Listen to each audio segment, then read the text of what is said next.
Have you ever wondered how an air conditioner works? Or better yet, how to make one? Today, we're diving deep into the fascinating world of air conditioning. We'll unpack the complex mechanics behind these cool machines and break them down into simple, digestible steps.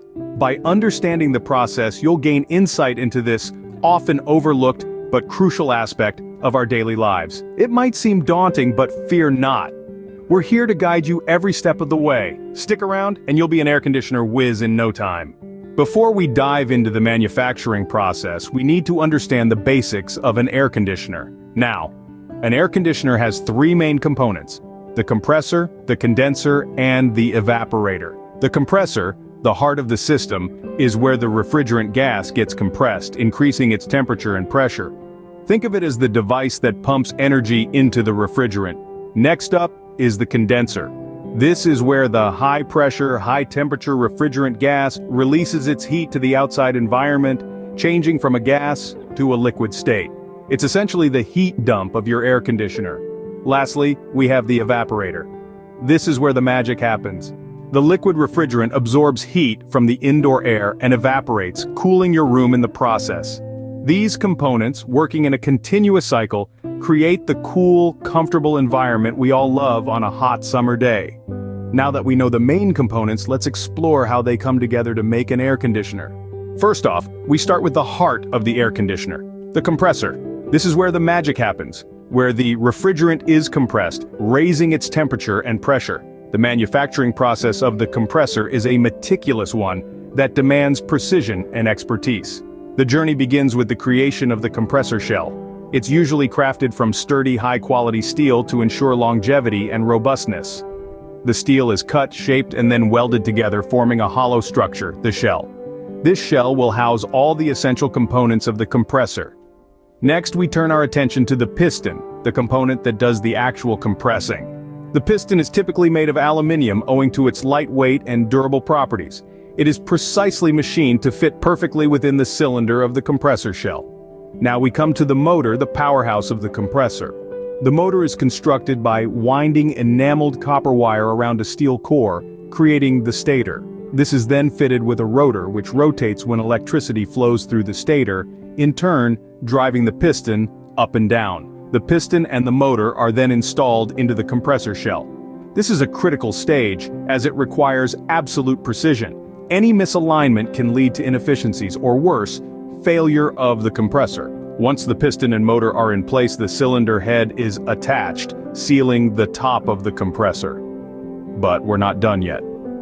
The compressor then goes through rigorous testing. It's put under extreme conditions to ensure it can withstand the demands of its job. Only after passing these tests is the compressor deemed ready for use. And there you have it. A fully assembled, tested, and ready-to-use compressor. It's a testament to the marvel of modern manufacturing, where every step is carefully orchestrated to create a product that is both efficient and reliable. With the compressor ready, we move on to the condenser. Next up is the condenser, a crucial part of the cooling process. The condenser, if you're not familiar, is the part of the air conditioner that expels heat from the refrigerant, cooling it down. It's a pretty vital piece of the puzzle, so let's dive into how it's made.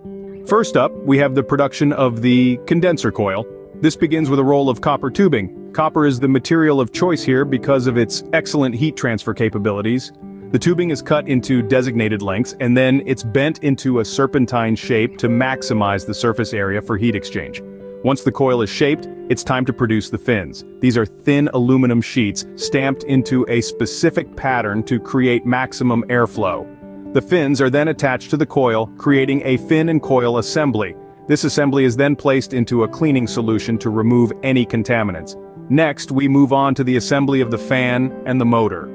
The fan is essentially a propeller that pulls air through the condenser, aiding in the cooling process. It's made from durable plastic or metal, depending on the model. The motor, on the other hand, powers the fan. It's a compact electric motor, designed to be energy efficient and reliable. Once these components are ready, they're brought together to create the condenser unit. The coil and fin assembly is positioned within the condenser housing, and the fan and motor are mounted on top. Everything is then securely fastened together. After assembly, the condenser unit undergoes rigorous testing. It's subjected to various conditions to ensure it can perform optimally, even under extreme heat and pressure. Any flaws detected during testing are corrected before the condenser unit is approved for use. And just like that, we have a condenser. It's a complex production process, but it's critical to ensuring that our air conditioner performs at its best. With the condenser complete, we are one step closer to having a fully functional air conditioner. Finally, we come to the evaporator, the part of the air conditioner that actually cools the air. The evaporator is essentially a heat exchanger coil that's responsible for evaporating the refrigerant that ultimately cools the atmosphere inside your home. The first step in crafting this crucial component is the assembly of the coil. This involves winding copper tubing into a coil shape, a process that requires precision and patience. Once the coil has been formed, it's then encased in a protective shell to shield it from external elements. Next, we attach the air filter, a critical component that cleans the air before it's cooled and circulated.